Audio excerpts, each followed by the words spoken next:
नमस्कार दोस्तों, स्वागत है आपका अपना चैनल शिक्षा दर्शन में। प्यारे दोस्तों, आज इस सेशन में हम लोग फिजिक्स का एक इंपॉर्टेंट टॉपिक हीट यानी ऊष्मा के ऑब्जेक्टिव सोल्व करेंगे यूथ कंपटीशन बुक से। दोस्तों, हम लोग पिछले वीडियो में लगभग 5 टॉपिक कंप्लीट कर लिए हैं। आज छठा टॉपिक से स्टार्ट करेंगे। हीट में कुल मिलाकर 9 टॉपिक था दोस्तों, उसमें छठा टॉपिक से स्टार्ट करेंगे। पिछले वीडियो में हम लोग 5 टॉपिक को कंप्लीट कर लिए हैं। तो चलिए यूथ कंपटीशन का बुक के बारे में जान लेते हैं। दोस्तों, ये बुक जो है रेलवे संबंधी जितना भी एग्जाम हो, group D, NTPC, ALP, RRB, पारा मेडिकल, आरपीएफ कांस्टेबल आदि जितना भी एग्जाम है उसमें प्रीवियस ईयर क्वेश्चन का चैप्टर वाइज संकलन है दोस्तों। तो चलिए हम लोग 5वां चैप्टर में स्टार्ट किए हैं और छठा टॉपिक 5वां चैप्टर के स्टार्ट करते हैं। चैप्टर नंबर 5 है दोस्तों हीट। उसमें हम लोग छठा चैप्टर पढ़ेंगे। इसमें है किरचॉफ स्टीफन्स का नियम, न्यूटन का शीतलन नियम, तीन प्रकार के लॉ के बारे में हम लोग चर्चा करेंगे और ऑब्जेक्टिव सोल्व करेंगे। दोस्तों, आप इस चैनल पर नया है तो इस चैनल को सब्सक्राइब करें, वीडियो को लाइक करें और कमेंट करके सजेशन देना जरूर आपके लिए बहुत महत्वपूर्ण है दोस्तों, क्योंकि हम अगर जो आप सजेशन देंगे तो उसमें कुछ न कुछ सुधार करने की कोशिश करेंगे। जैसे दीपक कुमार, बबलू मुंडा, यूजर एसआई, रवि यादव, अनिल कुमार, सूर्यकांत, इमरान, अनुराग यादव और भी कई दोस्त हैं जो कमेंट करके कुछ न कुछ बताने की कोशिश करते हैं। तो आप भी चैनल पर नया है तो कुछ न कुछ कमेंट करके जरूर बताएं दोस्तों, जो कमी आपको महसूस हो और अच्छा लगे तो अच्छा ही बताएं। तो चलिए शुरू करते हैं छठा टॉपिक के 48 नंबर क्वेश्चन से। कह रहा है दोस्तों, सौर कुकर के अंदर का रंग क्या होता है। देखिए दोस्तों, रंग पे भी हीट जो है से रंग पे भी डिपेंड करता है, कलर पे भी डिपेंड करता है। देखिए दोस्तों, ब्लैक कलर जो है, ब्लैक वो क्या करता है, हीट को ऑब्जर्व करता है। और व्हाइट कलर जो है, व्हाइट कलर वो क्या करता है, हीट को रिपल्स करता है, यानी कि हीट को आने नहीं देता है। अब देखिए दोस्तों, आप कहीं पढ़े होंगे कि गर्मी के दिन में, कब, गर्मी के दिन में सफेद कपड़ा को पहना जाता है। क्यों पहना जाता है सफेद कपड़ा को दोस्तों? क्योंकि वह हीट को ऑब्जर्व नहीं करता है, हीट को क्या करता है, रिपेल कर देता है, यानी कि अपने से दूर कर देता है। और ठंड के दिन में क्या करता है, काला कपड़ा पहना जाता है। क्यों पहना जाता है? क्योंकि सारा हीट क्या करता है, वो ऑब्जर्व करता है, इसलिए क्या होता है, वो गर्म हो जाता है। इसलिए ठंड के दिन में कौन सा वस्त्र पहना जाता है, काला पहना जाता है। अभी क्या रहा है दोस्तों, सौर कुकर के अंदर, कुकर कहने का मतलब क्या होता है, उसमें गर्म होगा खाना, या खाना गर्म होगी या खाना पकेगी। तब कब पकेगी, क्योंकि उसमें टेम्परेचर ज्यादा होगा, टेम्परेचर बढ़ेगा उसका। तो टेम्परेचर कब बढ़ेगा दोस्तों, उसका रंग कैसा होना चाहिए, काला होना चाहिए, क्योंकि वो सारा जो हीट है वो क्या करना है, ऑब्जर्व करना है। तो ऑप्शन इसका कौन सा सही होगा, ऑप्शन सी सही होगा। देखिए, इसका डिस्कशन ही पढ़ेंगे। डिस्कशन पढ़ने से क्या होगा, इसमें और भी कई ऑब्जेक्टिव बनने की संभावना है, वो बनेगी। तो चलिए इसका डिस्कशन पढ़ते हैं। डिस्कशन कह रहा है दोस्तों, डिस्कशन कह रहा है कि सौर कुकर या ओवन, ओवन यानी ओवन कहने का मतलब जो उपकरण, ऐसा उपकरण जो गर्म करती हो खाना उना के। अब देखिए, कह रहा है कि सौर कुकर या ओवन ऐसे उपकरण होते हैं जो खाना बनाने या जल को गर्म करने के लिए अप्रत्यक्ष रूप से सूर्य की ऊर्जा को उपयोग करते हैं। किसकी ऊर्जा को उपयोग करते हैं, सूर्य की ऊर्जा को क्या करते हैं, उपयोग करते हैं। यह कुकर धातु का क्या होता है, डिब्बा होता है, और इसके अंदर का रंग क्या होना चाहिए, काला होता है। जो उष्मा का अच्छा क्या करे, अवशोषक होता है। जो उष्मा क्या करता है, अच्छा अवशोषक होता है। इसके ऊपर का दर्पण लगा होता है, उसके ऊपर कौन से क्या लगा होता है, दर्पण लगा होता है। और कौन सा दर्पण लगा होगा दोस्तों, वो दर्पण के नाम आप कमेंट करके जरूर बताइए कि कौन सा दर्पण लगा होगा, जो ज्यादा से ज्यादा प्रकाश को कुकर के अंदर भेजता है। तथा इस पर एक कांच का ढक्कन होता है जो अंदर की ऊष्मा को बाहर निकलने नहीं देता है। इस पर एक कांच का ढक्कन होता है जो इसमें अंदर चला जाएगा, उसमें उसको क्या करता है, बाहर नहीं निकलने देता है।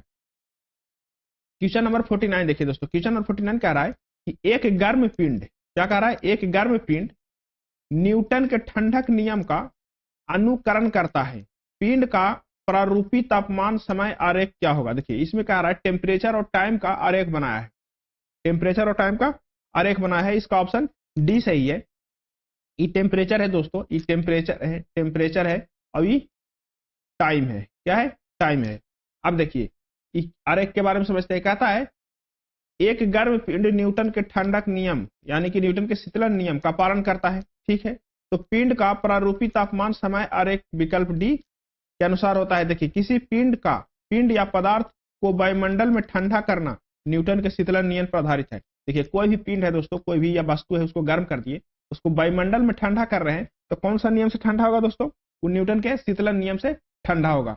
इसका फॉर्मूला होता है चलिए आगे देखते हैं। अगला क्वेश्चन कह रहा है, अगला क्वेश्चन कह रहा है दोस्तों, देखिए अब टॉपिक नंबर 6 कंप्लीट हो गया, टॉपिक नंबर 7 आ गया। टॉपिक नंबर 7 क्या क्या है? अवस्था में परिवर्तन तथा गुप्त उष्मा। देखिए अवस्था में परिवर्तन तथा गुप्त उष्मा, इसको कहते हैं लेटेंट हीट। लेटेंट हीट वह होता है दोस्तों जहां पे टेम्परेचर जो है, टेम्परेचर क्या रहता है, टेम्परेचर समान रहता है, समान रहता है, और उसका फेज यानी कि अवस्था, फेज क्या होता है, चेंज होता है, उसको कहते हैं लेटेंट हीट। वो हीट क्या दिखता है दोस्तों, वो हीट टेम्परेचर नहीं बढ़ाता है। हीट क्या करता है, वो टेम्परेचर नहीं बढ़ाता है, सिर्फ और सिर्फ फेज को चेंज करता है। क्या करता है, फेज को चेंज करता है, उसको क्या कहते हैं, लेटेंट हीट कहते हैं। चलिए अब देखते हैं, अब देखते हैं दोस्तों क्वेश्चन, क्वेश्चन नंबर 50 से स्टार्ट करते हैं। कह रहा है वह तापमान क्या कहलाता है जब वस्तु, जब एक ठोस वस्तु वायुमंडलीय दबाव पर पिघल कर द्रव बन जाता है। देखिए तो कह रहा है वह तापमान क्या कहलाता है, वह तापमान को क्या कहते हैं जब एक ठोस वस्तु, जैसे ठोस कहने का मतलब बर्फ मान लीजिए, क्या मान लीजिए, बर्फ, ठीक है, बर्फ वायुमंडलीय दबाव पर पिघल कर क्या बन जाता है, द्रव बन जाती है, तो उस तापमान को क्या कहते हैं, उस तापमान को दोस्तों हम लोग गलनांक कहते हैं। क्या कहते हैं उसको, गलनांक। आप देखे होंगे कहीं पे लिखा होगा गलनांक बिंदु और क्वथनांक बिंदु, तब इससे आप क्या समझते हैं, गलनांक बिंदु और क्वथनांक बिंदु से क्या समझते हैं, जहां पे गलनांक बिंदु कहने का मतलब, गलनांक बिंदु कहने का मतलब जहां पे ठोस से क्या बने, द्रव बन जाए, ठोस से क्या बने, द्रव बन जाए, उसको क्या कहते हैं, गलनांक बिंदु कहेंगे। अब जहां पे दोस्तों द्रव से क्या हो जाए, वाष्प बन जाए, क्या बन जाए, वाष्प बन जाए, उसको क्या कहेंगे, क्वथनांक बिंदु कहेंगे। क्या कहेंगे, क्वथनांक बिंदु कहेंगे। तो क्या कह रहा है कि ठोस से क्या बन जाती है, द्रव बन जाती है, तो क्या कहते हैं उसको, गलनांक बिंदु कहते हैं। अब कह रहा है दोस्तों, देखिए आप तो समझ गए, ठोस से द्रव बन जाएगा तो गलनांक, या द्रव से वाष्प बन जाएगा तो क्वथनांक। अगर जो द्रव से ठोस बने, तब द्रव से ठोस बन जाए तब क्या करेंगे, तो उसको हम हिमांक बिंदु कहेंगे दोस्तों। क्या कहेंगे उसको, हिमांक बिंदु कहेंगे। क्या कहेंगे, हिमांक बिंदु। जब द्रव से ठोस बन जाए तो उसको क्या कहेंगे, हिमांक बिंदु। गल और ठोस से द्रव बन जाए तो गलनांक बिंदु, और द्रव से गैस बन जाए तो इसको क्या कहेंगे, क्वथनांक बिंदु। चलिए इसका डिस्कशन पढ़िए। क्या रहा है दोस्तों, किसी ठोस पदार्थ का गलनांक वह तापमान होता है जिस पर वह अपनी ठोस अवस्था से पिघलकर द्रव अवस्था में पहुंच जाता है। ठोस अवस्था से क्या होता है, पिघलकर द्रव अवस्था में पहुंच जाता है। गलनांक पर ठोस और द्रव साम्यावस्था में होता है। जिस तापमान पर किसी पदार्थ की अवस्था ठोस में परिवर्तन होता है, जिस तापमान पर दोस्तों द्रव से कहां होता है, ठोस में परिवर्तन होता है, द्रव से किस में परिवर्तन होता है, ठोस में परिवर्तन होती है, तो उस तापमान को हिमांक बिंदु कहते हैं या फ्रीजिंग पॉइंट कहते हैं। यानी कि द्रव से ठोस बनेगा तो हिमांक बिंदु यानी फ्रीजिंग पॉइंट कहते हैं। अगला अगला कह रहा है क्वेश्चन दोस्तों, क्वेश्चन नंबर 51 कह रहा है जिस तापमान पर तरल अपनी अवस्था से ठोस अवस्था में परिवर्तित होता है तो उसे क्या कहते हैं। अपनी अवस्था कहने का मतलब दोस्तों, तरल जो है द्रव से ठोस अवस्था में परिवर्तित होता है। कहां से, द्रव से, द्रव से कहां, ठोस, द्रव से कहां दोस्तों, द्रव से ठोस, द्रव से कहां, ठोस में, ठोस में, उसको क्या कहते हैं, उसको कहते हैं हिमांक। क्या कहते हैं, हिमांक बिंदु। अभी देखें कि द्रव से ठोस, हिमांक। अब द्रव से ठोस, हिमांक, ठोस से द्रव, ठोस से द्रव, गलनांक, और द्रव से वाष्प, द्रव से वाष्प क्या कहते हैं, इसको क्वथनांक कहते हैं। ठीक है, अब आगे देखिए, अब इसमें थोड़ा सा देखिए, इसका डिस्कशन पढ़िएगा। क्या रहा है दोस्तों, निश्चित ताप पर द्रव का ठोस बदलना हिमीकरण कहलाता है। क्या कहलाता है, हिमीकरण कहलाता है। तथा इस निश्चित ताप को द्रव का क्या कहते हैं, हिमांक कहते हैं। क्या कहते हैं इसको, द्रव का हिमांक कहते हैं। प्रायः गलनांक एवं हिमांक क्या होता है, बराबर होता है दोस्तों। देखिए गलनांक और हिमांक बिंदु दोनों क्या है दोस्तों, दोनों सेम है। गलनांक और हिमांक बिंदु क्या है, दोनों दोनों सेम है। गलनांक और हिमांक क्या होता है, दोनों सेम होता है। जो पदार्थ के ठोस द्रव में बदलने पर सिकुड़ते हैं, जैसे बर्फ का गलनांक दाब बढ़ाने पर क्या होता है, घटता है। अगर जो बर्फ का गलनांक है दोस्तों, वहां पे दाब हम बढ़ा देंगे, प्रेशर बढ़ा देंगे तो क्या हो जाएगा, घट जाएगा। जो पदार्थ ठोस से द्रव में बदलने पर फैलता है, क्या होता है, ठोस से द्रव जब बनता है दोस्तों, ठोस से जब द्रव बनता है तो क्या होता है, जब पदार्थ ठोस से द्रव बदलने पर क्या होता है, फैलता है। इनका गलनांक दाब बढ़ाने पर बढ़ता है। अगर जो दाब बढ़ाएंगे तो क्या होगा, गलनांक बढ़ेगा, लेकिन दाब बढ़ाएंगे तो गलनांक क्या होगा, बढ़ेगा। अशुद्धि मिलाने से, जैसे बर्फ में नमक मिलाने से क्या होता है, गलनांक घटता है। अगर जो बर्फ में नमक मिला देंगे तो क्या होगा दोस्तों, गलनांक घट जाएगा। चलिए क्वेश्चन नंबर देखिए 52 कह रहा है, 52 क्वेश्चन नंबर, 257 डिग्री सेल्सियस पर जल का भौतिक स्थिति क्या होगा। हम पिछले वीडियो में दोस्तों आपको बताए थे कि उष्मा का चालन कैसे होता है, उष्मा का ट्रांसफर कैसे होता है, उष्मा का ट्रांसफर कैसे होता है, और 0 डिग्री सेल्सियस से 100 डिग्री सेल्सियस तक पानी की कौन सी अवस्था होती है, 0 डिग्री सेल्सियस से नीचे कौन सी अवस्था होती है, और 100 डिग्री सेल्सियस से ऊपर कौन सी अवस्था होती है। ये सब हम पिछले वीडियो में अच्छा से चर्चा किए हैं। तो यहाँ पे रफली समझ लीजिए कि 0 डिग्री सेल्सियस से कम रहेगा पानी का टेम्परेचर तो क्या हो जाएगी दोस्तों, वह बर्फ होगा। क्या होगा, बर्फ होगा। बर्फ कहने का मतलब ठोस, ठीक है। 0 से 100 के बीच में द्रव रहेगा, क्या रहेगा, द्रव रहेगा। 0 से 100 के बीच में कौन सी रहेगा, द्रव रहेगा। इसको क्या कहेंगे, तरल कहेंगे। 100 से प्लस रहेगा दोस्तों तो वाष्प बन जाएगा। क्या बन जाएगा, वाष्प बन जाएगा। उसको क्या कहेंगे, इसको हम लोग गैस कहेंगे, ठीक है। अब चलिए अब इसका ऑब्जेक्टिव सोल्व करते हैं। ऑब्जेक्टिव में है दोस्तों, क्या कह रहा है कि 257 डिग्री सेल्सियस, तो 257 डिग्री सेल्सियस से 100 से ऊपर है कि नीचे, तो 100 से आप कहेंगे कि ऊपर है। तो ऊपर है तो कौन सी अवस्था होगी, तो गैस अवस्था होगी। गैस अवस्था कहने का मतलब वाष्प होगी, ठीक है। अब देखिए इसका डिस्कशन कहिए दोस्तों, डिस्कशन कह रहा है जल, ठोस, द्रव, गैस तीनों अवस्था में पाया जाता है। इसीलिए तो हम लोग जल को मानते हैं कि जल ठोस, द्रव, गैस तीनों में अवस्था में पाया जाता है। 257 डिग्री सेल्सियस पर जल का भौतिक स्थिति क्या होगी, गैस होगी, क्योंकि जल का हिमांक बिंदु कितना है, 0 डिग्री सेल्सियस। कितना है दोस्तों, 0 डिग्री सेल्सियस। हिमांक बिंदु कहने का मतलब जमने वाला बिंदु, अभी आपको दिखाए थे। हिमांक बिंदु किसको कहेंगे, जमने वाला। गलनांक बिंदु किसको कहेंगे, जो ठोस से द्रव में बले। तो जल का हिमांक बिंदु कितना है, 0 डिग्री सेल्सियस, या केल्विन में कितना है, 273.15 केल्विन, ठीक है। जबकि क्वथनांक बिंदु है दोस्तों 99.974 डिग्री सेल्सियस। इसको हम लोग कुल मिला के कितना कहते हैं, 100 डिग्री सेल्सियस बोल देते हैं। या हिमांक बिंदु कितना है दोस्तों, सॉरी केल्विन में कितना है, तो केल्विन में 373.124 केल्विन है। इसको हम लोग तो कुल मिला के क्या बोलते हैं, 373 केल्विन बोल देते हैं, ठीक है। 373 केल्विन क्या है, इसका क्वथनांक बिंदु, जहां पे पानी क्या होने लगती है, खौलने लगती है। अब चलिए, अब आपको हम बताए थे दोस्तों कि डिग्री सेल्सियस से केल्विन में कन्वर्ट करना है, और डिग्री फ़ारेनहाइट से कहां, केल्विन में कन्वर्ट करना है, डिग्री सेल्सियस में कन्वर्ट करना है, रैंकाइन में कन्वर्ट करना है, रीमर में कन्वर्ट करना है। सारा फॉर्मूला आप पिछले वीडियो में अच्छे से देखे होंगे। अगर जो आप इस चैनल पर नया है तो इस चैनल को सब्सक्राइब करें और प्ले लिस्ट में जाकर के आप जरूर वीडियो को देखें दोस्तों, क्योंकि वीडियो को देखने से आपको जो आगे वाला जो ऑब्जेक्टिव होगा आपको समझने में बहुत आसानी होगा। अब क्या कह रहा है दोस्तों कि क्वथनांक बिंदु क्या होगा। क्वथनांक बिंदु के लिए दोस्तों किसमें कह रहा है, तो कह रहा है इसमें कह रहा है क्वथनांक बिंदु के बारे में। तो क्वथनांक बिंदु के बारे में बोल रहा है दोस्तों फ़ारेनहाइट में। अब आप सोच रहे होंगे कि डिग्री सेल्सियस में तो हमको पता है सर कि डिग्री सेल्सियस में क्वथनांक इसका 100 डिग्री सेल्सियस होता है। कितना होता है, 100 डिग्री सेल्सियस होता है।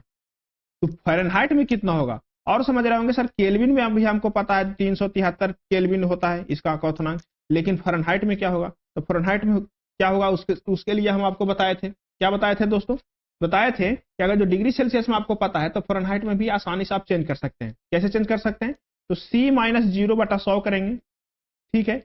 अब F माइनस 32/180 करेंगे दोस्तों। अब इससे हम पता लगा लेंगे कि क्वथनांक फ़ारेनहाइट में क्या होगा, क्वथनांक फ़ारेनहाइट में क्या होगा। अब देखिए इसको काटिए यहां से, 1 0 से 1 0, 5 दूना 10 और 9 दूना 18, ठीक है। अब C का मान पुट कर दीजिए। C का मान तो आपको पता है कितना, 100 होता है। तो C 100 यानी कि 100 पर क्वथनांक बिंदु है। अब बटा में 5 इक्वल टू F माइनस 32/9। देखिए इसको काटिए यहां से 20 बार में, 20 बार में कट गया। अब इसको यहां मल्टीप्लाई कर दीजिए, कितना होगा दोस्तों, ये हो गया 180 इक्वल टू F माइनस 32। अब जब बराबर के इधर माइनस में है दोस्तों, तो बराबर के इधर लाएंगे तो क्या हो जाएगा, प्लस में हो जाएगा।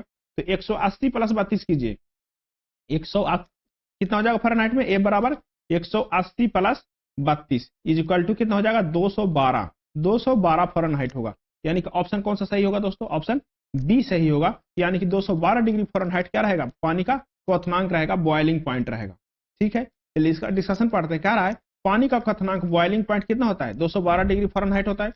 किसी द्रव का क्वथनांक वह ताप है जिस पर द्रव के भीतर वाष्प दाब द्रव की सतह पर आरोपित वायुमंडलीय दाब के बराबर होता है।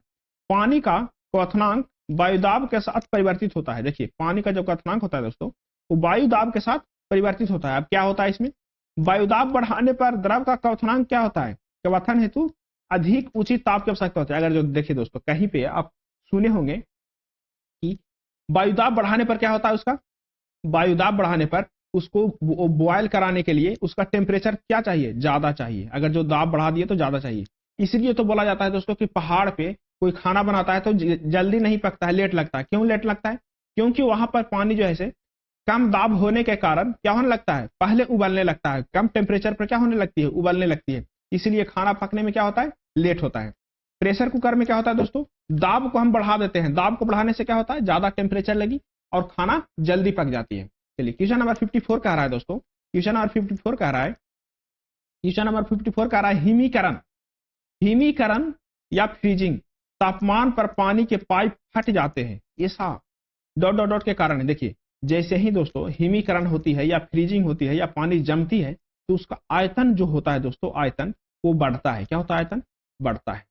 आयतन बढ़ने से क्या होगा दोस्तों? वहां पे फैलाव होगा तो पानी के क्या होगी? जो पाइप होगी वो क्या होगी? फट जाएगी। देखिए इसका ऑप्शन एक्सपेंशन, ऑप्शन क्या है?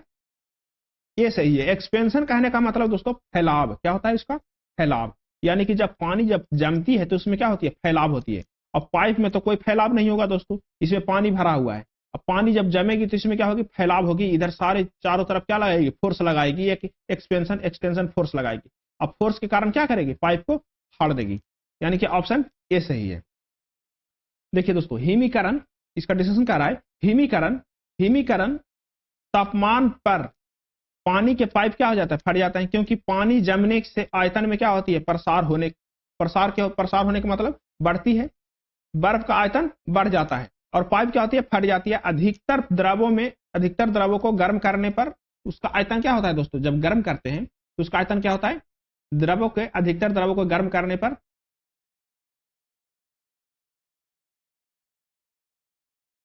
अधिकतर द्रवों के क्या होता है? गर्म करने पर आयतन बढ़ता है तथा घनत्व क्या होता है? घटता है।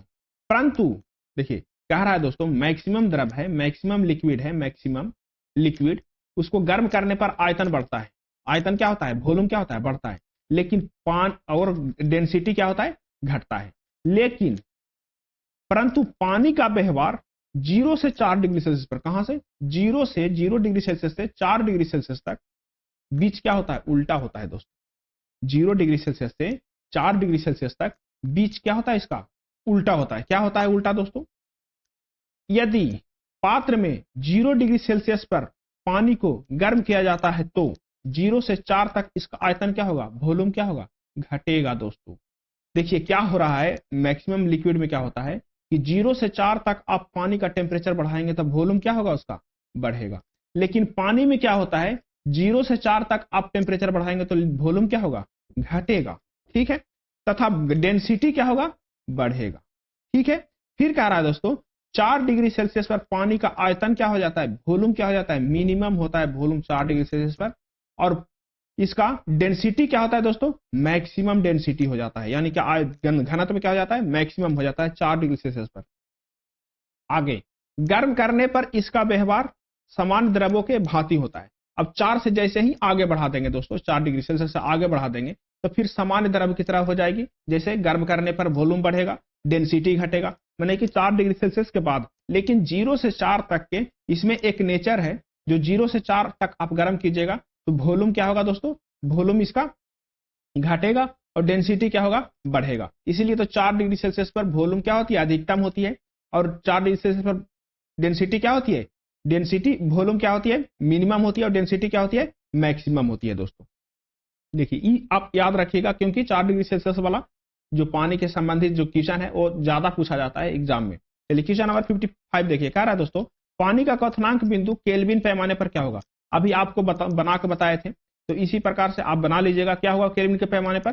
373 केल्विन होगा। क्या होगा दोस्तों? बॉइलिंग पॉइंट 373 केल्विन और फ्रीजिंग पॉइंट होगा 273 केल्विन। ठीक है दोस्तों। आप इस फार्मूला, एक फार्मूला आपको बता देते हैं, जो फार्मूला आप पिछले वीडियो नहीं देखे होंगे तो देख लीजिए, और इसमें थोड़ा सा रिवीजन करा देते हैं कि क्या होता है। C minus 0/100 is equal to K minus 273/100 is equal to F minus 32/180 is equal to Rankine है दोस्तों, रैंकाइन माइनस 491.67/180। उसके बाद आता है र्यूमर। 5 प्रकार के स्केल बनाया था दोस्तों, क्या बनाया था, 5 प्रकार का स्केल बना था। अब एक आता है र्यूमर माइनस 0/80। ये पांचों प्रकार का स्केल है दोस्तों। अगर जो आपको डिग्री सेल्सियस में दे दिया है तो आप फ़ारेनहाइट में भी निकाल सकते हैं, र्यूमर में भी निकाल सकते हैं, रैंकाइन में भी निकाल सकते हैं और केल्विन भी निकाल सकते हैं। इसमें से किसी एक का दे दिया है और किसी दूसरे का निकालना है तो उसके क्या करेंगे, बराबर कर देंगे दोस्तों। यहां से निकाल के ये फॉर्मूला दोनों को बराबर कर देंगे, जिसका मान दिया है उसको पुट करेंगे और बाकी को जो अननोन है उसको निकाल लेंगे। यही फॉर्मूला है दोस्तों। तो चलिए आप फिर से अगला क्वेश्चन देखते हैं। अगला क्वेश्चन कह रहा है, क्वेश्चन नंबर 55 देख लिया आप, क्वेश्चन नंबर 56 देखिए। कह रहा है उस तापमान को क्या कहते हैं, उस टेम्परेचर को क्या कहते हैं, उस तापमान को क्या कहते हैं, उस तापमान को क्या कहते हैं जिस पर वायुमंडलीय दाब द्रव उबलना शुरू कर देता है। कौन, उस तापमान को क्या कहते हैं दोस्तों, अभी बताए थे। जहां पे उबलना शुरू करेगा उसको हम क्वथनांक कहते हैं। क्या कहते हैं उसको, क्वथनांक कहते हैं। क्या कहते हैं दोस्तों, क्वथनांक कहते हैं उसको। कह रहा है उस तापमान को क्या कहते हैं जहां द्रव क्या करता है, उबलना शुरू करता है, उसको क्वथनांक कहते हैं। वह तापमान जिस पर किसी द्रव वाष्प दाब वायुमंडलीय दाब के बराबर हो जाता है, यानी कि क्वथनांक कहलाता है। जो वाष्प दाब होता है वो वायुमंडलीय दाब के क्या हो जाता है, बराबर हो जाता है, उसको क्या कहते हैं, उसको क्वथनांक कहलाता है दोस्तों। उस ताप पर द्रव उबलना शुरू कर देती है। क्वथनांक जो है दोस्तों वायुदाब के साथ परिवर्तित होता है। वायुदाब के साथ बताया था आपको कि वायुदाब कम कर देंगे, वायुदाब कम कर देंगे तो क्या होगा, वायुदाब ज्यादा रहेगी तो क्या होगा। तो देखिए वायुदाब बढ़ाने पर द्रव के क्वथनांक हेतु उच्च ताप खोजती है। क्या करती है, जो वायुदाब को ज्यादा कर देंगे तो टेम्परेचर ज्यादा खोजेगी, और वायुदाब को कम कर देंगे दोस्तों तो टेम्परेचर क्वथनांक में क्या करेगी, कम खोजेगी। क्वेश्चन नंबर 57 देखिए। कह रहा है दोस्तों पानी का क्वथनांक डिग्री सेल्सियस में क्या होगा। क्वथनांक कहने का मतलब बॉइलिंग पॉइंट, तो 100 डिग्री सेल्सियस हो दोस्तों, 100 डिग्री सेल्सियस है। अब 0 से 4 डिग्री सेल्सियस वाला फंक्शन आपको बता दिए हैं, एक बार और देख लीजिए। लेकिन 0 से 4 डिग्री सेल्सियस वाला जो फंक्शन है दोस्तों आप अच्छा से रिवीजन कर लीजिए। फिर से इसका डिस्कशन कह रहा है कि पानी का हिमांक यानी फ्रीजिंग पॉइंट 0 डिग्री सेल्सियस तथा क्वथनांक बॉइलिंग पॉइंट 100 डिग्री सेल्सियस होता है दोस्तों। 4 डिग्री सेल्सियस पर पानी का घनत्व क्या होता है, अधिकतम होता है तथा आयतन सबसे कम होता है। ठीक है, बहुत अच्छा है। अब देखिए अब आ गया टॉपिक नंबर 8। टॉपिक नंबर 8 में क्या है दोस्तों, सापेक्षिक आर्द्रता, यानी कि सापेक्षिक आर्द्रता है दोस्तों। सापेक्षिक आर्द्रता कहने का मतलब रिलेटिव ह्यूमिडिटी और वेपोराइजेशन। आप इसको अच्छा से अगले वीडियो में देखेंगे। लास्ट देखने के लिए बहुत बहुत धन्यवाद दोस्तों। इसी चैनल के नाम से, शिक्षा दर्शन के नाम से प्लेलिस्ट है, टेलीग्राम चैनल है दोस्तों। टेलीग्राम चैनल में जाइए और उसमें ज्वाइन कीजिए। ज्वाइन करने से क्या होगा, आपको बेनिफिट होगा दोस्तों। उसमें पीडीएफ, वीडियो का लिंक आदि उसमें शेयर किया जाता है, तो आप अच्छा से वहां से भी अच्छी बुक के पीडीएफ आप देख सकते हैं। तो चलिए यहीं तक रहने देते हैं। बहुत बहुत धन्यवाद दोस्तों। आप सजेशन देना नहीं भूलें, क्योंकि सजेशन देने से ही कुछ ना कुछ सुधार होगा। 100% तो हम भी सही नहीं कर सकते हैं दोस्तों, लेकिन आप सजेशन देंगे तो हमको भी कुछ सुधार करने का मौका मिलेगा। तो चलिए यहीं तक रहने देते हैं।